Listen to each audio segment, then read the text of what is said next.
Hi guys, I have another guest for you. I'm very excited. She is here in Mission, and I'm going to let her introduce herself and her favorite scripture. Hi everybody, my name is Marsha Terry. I call myself the mindset transformer. So I am a personal development coach who focuses on mindset transformation. I'm a registered nurse by profession. I'm kind of retired from nursing. I currently manage Terry Physical Therapy. We have 2 locations, and I'm also the co-founder and co-president of a nonprofit organization called Village in the Valley. That's a lot of things. Oh, yes, busy, busy, busy. My favorite scripture Yes. is Philippians 4, verse 13. It's very simple, straight to the point. For I can do all things through Christ who gives me strength. Oh, that's a good one. Yes. Yes. All right. Now, what are you the most passionate about in your business and also the Village in the Valley? Okay, so mindset transformation is really important to me because I think as a woman, a lot of times our thoughts hold us captive and they hold us back. And so I was that person who was held captive by negative thinking and emotions and those kind of things. And I really realized that everything starts in our brain and in our thoughts. And so if you can shift how you think, it impacts how you feel, it impacts the words that come out of your mouth, and at the end of the day, you're an overall better person. You just feel better about yourself. Awesome. Well, how long have you been in the physical therapy? Yes. Physical therapy business. So my husband's clinic, we've had it for 20 years plus, and our clinic is like, we could probably walk there from my home. And so been doing that for 20 years. I just joined him about 10 years ago. Oh, okay. So prior to that, I was a nurse working in a clinic, just doing my own thing. And then Village in the Valley, now that's pretty recent thing that you've started, right? It's been about how long? 2019. Oh, okay. So it started in my house. It was about a 10-year journey though. Oh, okay. I'm interested here. Okay, so I have 2 other friends. Myself and my husband were co-founders. 2 other friends are also co-founders, Dr. Gatling and her husband, Pastor Al Gatling. And we've been friends since I've been here for 20 years. We were initially affiliated with an organization called the NAACP, National Association for the Advancement of Colored People. Several years ago in the Valley, it kind of fell apart, various reasons why it did. And so we've always thought about how can we recreate something like that. Fast forward to 2019, we stopped talking about it and we decided to do something about it. Decided to start. And so we launched in November of 2019. We had 60 people show up just by word of mouth. And the mission of Village in the Valley is elevating and uniting the Black community while connecting to other cultures in the Rio Grande Valley. So we wanted it to be a place where people that look like me, who are not from the region, felt a sense of connection because we're all spread across the valley. And we also wanted to highlight cultures that are minority cultures here in the valley too. So that's kind of what we do. Love it. I love it. I think that's great. Yeah. Now, what is one thing you wish you had known before? And, this can be either my coaching business. Whichever angle you want to talk about, because you do have a lot, so we're gonna let you pick. I think that's really an interesting question. I think I would have hired Carrie to keep me organized. Oh, there you go. Because I recognize in any business, no matter what it is, if you don't have organizational skills, you're gonna always feel like you're like treading water. Trying to stay ahead of things. And I think being organized, no matter what the platform you use or your space is organized, it's like very, very important. I think I wish I was better prepared in that sense. Yeah. And it is true. It does help a lot. And the way I do it is I do work with people's personalities. So it's not like just organizing for organizing's sake. Yeah. I mean, it's got to be functional. If there's too many, now if you're the type that likes too many details and you want everything, then we can do that. But if you liked it to just function easier but still look nice. Yeah, that I try to work with personality, so that's great. Yeah. All right. Now, how has your journey in all that you do, because really it's all a journey, how has that journey changed you and made you who you are today? So if you had known me 10, 15 years ago, shy, quiet, reserved, very introverted, I would sit on this couch and blend in, not very outgoing. I think that because I've really shifted my thinking about how I show up in the world, it's transformational. My friends that have known me since I was younger, my young 20s, it's hard for them to reconcile who I was then with who I am now, because it's a total transformational shift. I'm not the same person. I'm glad for it. I like the new Marsha. Yeah, well, it's good. And it is important for us all to know that our business journey, whatever journey we are on, is something that does progress over time. And we can still be introverts, Yes. but we do have to speak. Yes. We do have to come out of our comfort zone, do things scared, as they say. Yes. That's me. I just do things scared. Yeah. And that's awesome. Tell me about a time that you wanted to give up. How many times I have know. I wanted to give up? I'm getting personal now. There's so many times. It's hard, yeah. Our nonprofit is very, very consuming. We have 7 or 8 people on our board. We're new. We got thrust into the limelight just by things that were happening in the national media. Absolutely. And we weren't really ready. And so, sometimes, many days I called my co-president and I'm like, I'm done. I'm quitting. I'm out, because it's a lot of work that we do. But I also know that it's good work and it's valuable work, and it's just a moment. It's a fleeting moment where I might be feeling overwhelmed. Maybe I didn't meditate that day. I don't know. But once I use her as my sounding board. She's one of my closest friends. We kind of just get through it together. So despite the feeling of giving up, I know it's just, it's a stumbling block. You step over it and you keep going. Yeah. Well, good. That's good. So you just overcome it, right? Yes. By together and talking it through and just pushing through it. And I really think the other side of that is that it takes a community. So even in my coaching business, I have accountability partners that help me stay accountable to my dreams, my visions, my aspirations, my business, the things that I want to accomplish. So I don't really believe that no matter what journey you're on, that you can do it by yourself. You always need community. So with my nonprofit, it's, our board members. With my coaching business, it's, my accountability partners. In our physical therapy business, it's my husband and our team. You need other people there to help hold you accountable. That's how you get through it. Accountability is good. It's an important aspect. Yeah. Okay, now what advice would you give someone wanting, and I guess since there's a lot of things we could talk about, I guess any career path or any nonprofit that they want to start, what advice would you give someone? I think, it's most important to be passionate about the work that you're going to do. You have to have the why. Yes. You have to have the love, the passion. Yes, because if you're not, and there are things that will come, people will come to, kind of throw you off your game a little bit. They may say things to make you doubt yourself. Oh, yes. There's always negativity. There's always negativity. So, I think that's very important to already kind of embrace that, because it's going to come. And if you think it's always going to be, embrace it, because it's going to be there. It's going to come. Exactly. It's going to come. That's right. So just embrace it and keep moving forward. Yeah. Now, what have you listened to or read lately that inspired you? Oh, that's a good question. So, can I do a shameless plug? Oh, absolutely. So right back here, I don't know if you can't see it. There's a book back here. It's called Voices.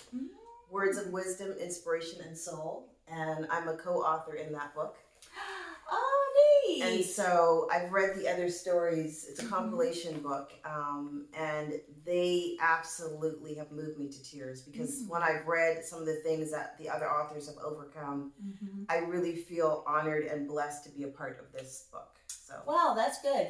Yeah, I am gonna have her information. So if anyone wants to read her book, look at my finger. If anyone wants to read her book, or we'll have that information. Yep. You can get it on Amazon. Yep, I'll share it with you. All right, and okay. Now, who are some people? It can be 3, it can be 2, but people who have inspired you. So the first person is my mom. My mother divorced when I was 12 years old, and she was married for 19 years. And so she had 3 children. Well, my brother wasn't a child at the time, but there was 3 of us that she had to take care of. And so when I look at her strength and her strength of character and her determination, that really inspires me. No matter the struggles that I'm going through, they actually pale in comparison to the things that my mother had to go through. So I'm really fortunate to have my mom still, and she lives with us 6 months of the year, and then she goes back to Canada. So we're just really blessed. Another person that inspires me is my husband. We've been married for 20 years, and he has been one of my biggest cheerleaders and champions. And he's an entrepreneur. He's been an entrepreneur since I've met him. And I've learned a lot by watching him. We've had our ups and downs like anybody would. Yeah. But he wakes up every day with a smile. He's happy. He's naturally a happy person.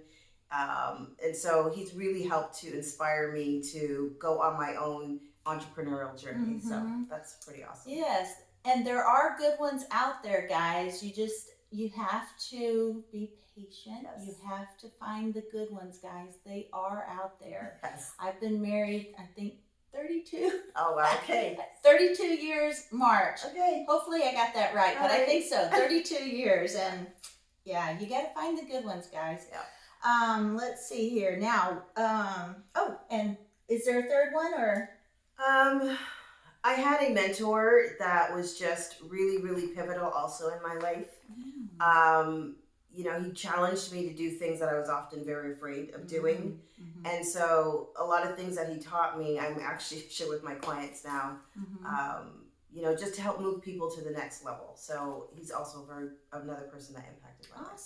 Awesome. Do you have that person's name? I'd rather not. No. Oh, okay. That's fine. That's fine.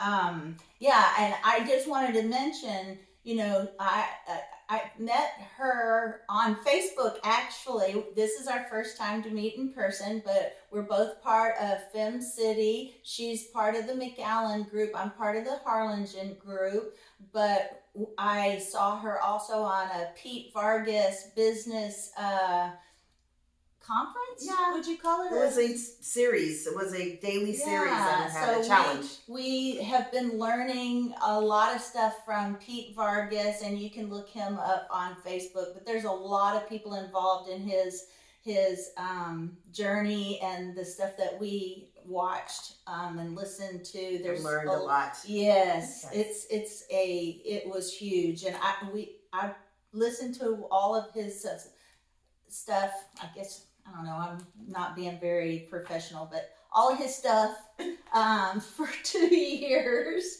And well, he has a lot of stuff. Really, he's got Facebook, he's got Instagram, and then he's got his webinars that he does. So there's a lot of things. And if you look him up and you join that conference every year, there's a lot of YouTubers that he has on there, and then you can start watching their YouTubes and learn even more, which is why we're both here right now podcasting, is because of stuff we have learned. Yes, 100%. And she's fixing to start a podcast. I am. Pretty soon. I am. Thanks for holding me to that, putting that out there. Yes, I have to. All right. What is one thing about what you do that you want to debunk? One thing about what I would do that I want to debunk. Yes. There's this misnomer, I think, about, especially in the coaching industry, anybody can be a coach. Anybody anybody can be a coach. I'm not saying you can't, but I do believe personally, I think maybe because I'm a nurse, that you should have some level of training. So just because somebody says I'm a coach doesn't necessarily mean that they have a certification or they got any training. And, you know, my mentor didn't necessarily have formal training, but I think it's important to help validate the industry for people to get some level of certification. Mine was over a year that I went through my coaching program. And so I'm always constantly learning and trying to up level. So I think that's important for people when they're going out there, you're looking for a coach to find somebody that's in alignment with you. You want to kind of check out who they are. If they know what they're talking about. Yes. You know, someone that is always learning and never stops attempting to learn something new. Yeah. And, you know, to be a coach, you really have to be able to dig deep. You can't, it can't be just little surface coaching. No. So yeah, there's a lot in there. Yes, most definitely. Yes. Oh, what is your vision for you for the next 5 years? There's so many things. So the short term in the next 5 years is definitely starting the podcast. I was planning to do that in the first quarter, but I believe I'll be able to do it in the second quarter, but definitely before the end of this year. That's the one thing I want to accomplish. The other thing is that I definitely really enjoy public speaking, and I want to up level that so that I am a professionally paid public speaker. And I also want to become a solo author in my own book. So I think that's awesome. A lot of things to do in 5 years. Yes. Yeah. And she's already more polished in her speaking than I am. So she'll do great. All right. Now, how, especially today and right now, and to all of us that have had to pivot, how do you stay motivated? You know, I think motivation comes from within. And for me, it is really connected to my faith journey. And so for myself, if you don't have a relationship with God or a higher power or whatever people want to say, for me, it's God. Yeah, for me, it's God. So to me, that's very important. I think, you know, the scripture that I said, I can do all things through Christ who strengthens me. That is the thing that gives me motivation. Because even when you're weak and you feel like you can't and you want to quit, I look to God to strengthen me, and he does all the time. Yeah, it's not just some scripture we just pull out and keep quoting to ourselves until we get it. We do that as well, but it's really digging deep into who God is through us to give us that strength and to make things possible. Without him, I couldn't do it. Exactly. And I acknowledge that all the time. I'm incredibly grateful every single day. So that's kind of where I get my motivation from. It's just really from God. Yeah. For me, I have been through so many things with God. I can't even imagine life without God because I barely got through everything with God. I can't imagine without God. It's just not. That's where my feet are planted, and why? Because of all the things I've been through. Okay, now, how do you plan and rest for relaxation? And you did get I hope you got a little relaxation here recently. I did. So I like to travel. COVID, the whole pandemic put a clamp on that. And I'm now traveling like a crazy woman. So we just went on a cruise with my kids. I have 2 boys, 12 and 17, and my husband. A friend of ours joined us with her boys, so we had a blast. Oh, good. Now I'm going on a trip with my girlfriends. We've been friends for 20 some odd years. And so it's going to be us, just no children, no spouses. So for me, I like to travel. I'm able to turn off, shut down, and just kind of detach from everything. That's what I like to do. I also like to read. Well, are you the type of person, though, that has to come back a day early so you can relax from your relaxation? No. I don't know. I feel like I'm the type that has to come back a day early so that I can relax from my relaxation. I know. When we came back from the cruise, I'm like, I need a break so that I can get ready again. Yeah, to reset, right? Oh, that's funny. It's a lot. All right. Now, do you have any hobbies? Traveling is one. Traveling? I like to cook. I like to cook healthy meals, but fun. And I like to read. You know, it might seem like, what, reading? But I really like just to read regular books. I do read on my devices, but I like to hold the book and smell the paper, and I get a lot from reading. Yeah, I love reading, but I have also been reading a lot of books on Audible. You just yes, it's a lot faster. Yeah. Do you have anything that you love to collect, just for no reason whatsoever? Are you a collector of anything? I'm a collector. I think maybe photos. I have a lot of pictures on my phone, and I don't know if that's a collection, but I often go back and I look at the memories, and my children and I will go back and look at the memories. We'll laugh, and then we'll try to remember where we were, what was going on at the time. Yes. Other than that, because, you know, I'm about decluttering and I don't like a lot of junk in my space, I don't have a lot of things. I just like to have a clean space. Yeah, I tend to struggle because I do love clean spaces, but then I do have too many collections. Okay. Mine, and you guys already know, mine are dishes. I have a problem. I do have a problem. Oh, that's okay. I acknowledge it, but it is what it is. It's the first step to recovery, right? Yes, exactly. If money were no object, what would you do every day? It could be what you're already doing, but it could be something else. If money was no object, what would I do every day? The traveling. Yes. Yeah. I would travel and coach. So because coaching. Oh, yeah. So then you could slow down your travel and spend more time coaching and traveling and just kind of prolong the experience. Yeah. Because for me, my coaching business is virtual. I don't have to be physically present with a client to have coaching. I had a client in Harlingen, in Brownsville, and we met via Zoom. Thanks to the pandemic, everybody knows how to use Zoom now. So if I could travel and be somewhere else and do that, and then once I'm done with my client, go walk out on the beach, like that's the best life. Oh yeah, awesome. Right. Very good. Yeah. All right. Now, what do you want listeners to know that I haven't asked you? What do you want to tell them that I haven't asked you about yet? You know, I think that if people might see me now and they're like, oh, she speaks so well and she's articulate and she seems to handle herself and she seems so confident. I want you to know that I was not always this way. I was very shy. When I say I was shy, it was almost like crippling. It was like to the next level. And I strongly believe that if you invest in yourself, your time, invest money in yourself, and make small changes every single day, you too can come out of that shell that's been holding you back. I truly believe that everybody has a message. Everybody has something that they can share with the world, and you just have to know that you have the capability to do it, and surround yourself with a community. So again, don't look at me now and think, oh my God, I can't be like that. Yes, you can be. I promise you, you can be. I never would have done this. Carrie and I are virtually strangers, but because of the organization that we're part of, and because I'm very involved in it, I mean, we're not strangers. We're sisters.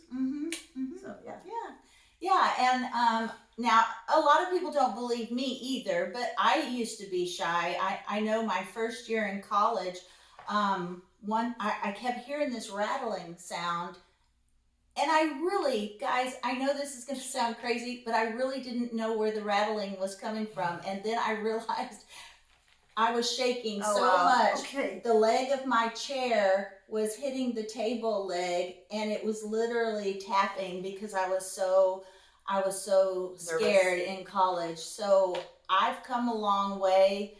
And the fact that I'm here doing a podcast, that we're both here doing a podcast, and we used to be very, very shy. We've come a long way because we invested in pushing ourselves and also doing it scared.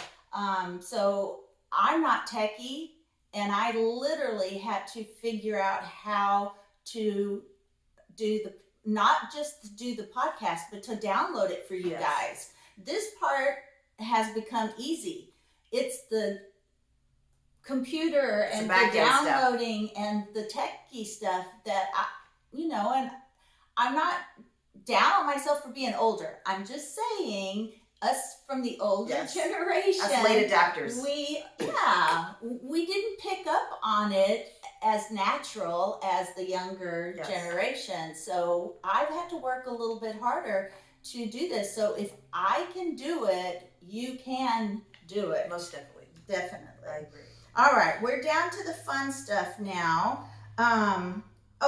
Tell listeners where they can connect with you, where online they can find connection. So you can go to my website, marshaterry.com, and I'm sure Carrie will share those. Yes, I will with you. share the links. On Instagram, I am at the Mindset Transformer, and then on Facebook, I am the same thing, at the Mindset Transformer. Or you can just follow Marsha Terry.